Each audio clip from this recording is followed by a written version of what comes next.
যি উদ্যোগ আছে গতিকে উদ্যোগটোৰ প্ৰতি আগবাঢ়ি যোৱাৰ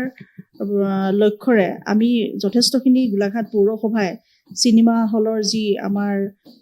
কৰ আছিলে দিবলৈ গতিকে আমি বহুবাৰ আমি তেওঁলোকক নটিচ কৰিছোঁ আৰু তেওঁলোকে মানে খুব এটা সময় লয় নিৰ্দিষ্ট এটা সময় লৈ পেলাই তেওঁলোকৰ ফালৰ পৰা আমালৈ আবেদন আহিছে কিন্তু আমি সেই আবেদনৰ ভিত্তিত যিমান দিন সময় লয় আমি ৰৈ দিছোঁ কিন্তু তাৰ পিছতো কোনো যোগাযোগ নকৰে আমি 2022 চনৰ পৰাই আমি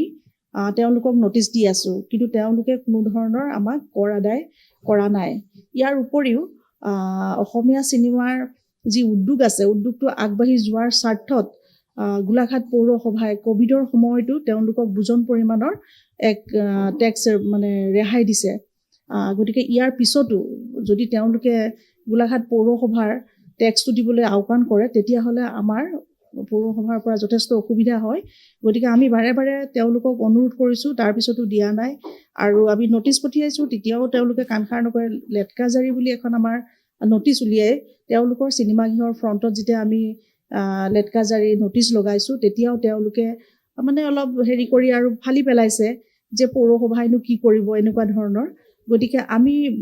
তাৰ 15 মিনিটৰ পিছতে এখনৰ ঠাইত আৰু 5খন আমি নটিচ লগাই দিছোঁ যে পৌৰসভা এনেকুৱা নহয় যে কৰকাটল নিদিলে মানে কোনোবা যে হাৰি যাব সেইটো আমি মানে সেই চেলেঞ্জতহে আমি তলাটো চিনেমা হলত লগাব লগা হৈছে পৌৰসভা বৰ্তমান সময়লৈকে 8,04,063 টকা দিবলৈ আছে দায়িত্বত বা মানে যিটো আমাৰ হল আছে গতিকে আমি তেওঁ চিনেমা চলাই আছে গতিকে আমি আজিলৈকে উঠাব পৰা নাই গতিকে আমি উপায়বিহীন হৈহে আমি মানে তলটো বন্ধ কৰিব লাগে ৰাজীৱ বৰাৰ লগত আমাৰ যোগাযোগ হোৱা নাই আমি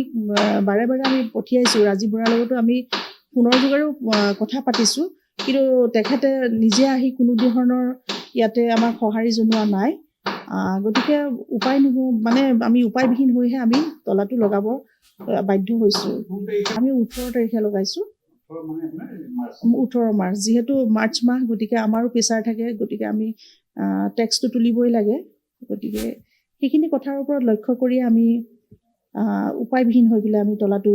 লগাব লগা পৰিস্থিতি হৈছে নহয় এইটো 8 লাখ নে 9 লাখ টকা কিবা জাননী এখন দেখা পাইছোঁ কিন্তু আচলতে 8 লাখ 9 লাখ টকাটো একেদিনাই সৃষ্টি হোৱাটো এটা ভাড়াই হওক বা তেওঁলোকৰ যিয়ে নহওক হ'ব আচলতে নোৱাৰে ইয়াৰ আগতে তেওঁলোকে কি ধৰণৰ জাননী প্ৰেৰণ কৰিছে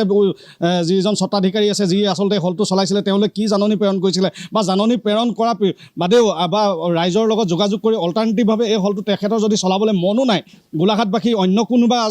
আচলতে ব্যক্তিয়ে কিজানি এই হলটো চলাই নি এই কথাবিলাক আচলতে মিউনিচিপালিটিয়ে গুৰুত্ব প্ৰদান কৰিব লাগিছিলে আচলতে আৱেগ জড়িত থকা অসমীয়া মানুহৰ আৱেগ আৰু স্বাভিমান জড়িত থকা যিটো সময়ত অসমীয়া চিনেমাৰ বৰ বেয়া দিন আছিলে তেতিয়াও আমাৰ গোলাঘাটত দুটাকৈ হল বন্ধ হৈ গৈছে কিন্তু এতিয়া অসমীয়া চিনেমা লাহে লাহে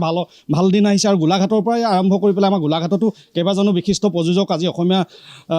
চিনেমা জগতখন উদ্ধাৰৰ স্বাৰ্থত তেওঁলোকে নিৰকুশভাৱে তেওঁলোকে কাম কাজ চলি আছে কিন্তু তেনেস্থলত আমাৰ গ'ল্ড চিনেমা হলটো এনেধৰণৰ কোনো ধৰণৰ জাননী দিছে বা নিদিছে নাজানো কিন্তু জাননী দিয়ক বা নিদিয়ক আচলতে গোলাঘাটৰ কোনো ব্যক্তিৰ লগত জনমত নকৰাকৈ এনেধৰণে আচলতে অসমীয়া ছবি জগতৰ লগত প্ৰভাৱ পৰাকৈ এই হলটো এনেধৰণে আচলতে চিল কৰাটো এইটো দুৰ্ভাগ্যজনক বিষয় আৰু এই গোটেই বিষয়বস্তুটো আচলতে পুনৰবাৰ বিবেচনা কৰি চাবলৈ আমি কৰ্তৃপক্ষক মিউনিচিপালিটি কৰ্তৃপক্ষক আমি আহ্বান জনাইছোঁ কিন্তু এই হলটোৰ লগত আজি তাৰিখত বহুত ব্যক্তি জড়িত হৈ আছে হল এটা চিনেমা হল বুলি ভাবি ল'লে নহ'ব এটা উদ্যোগ হয় এই উদ্যোগটোৰ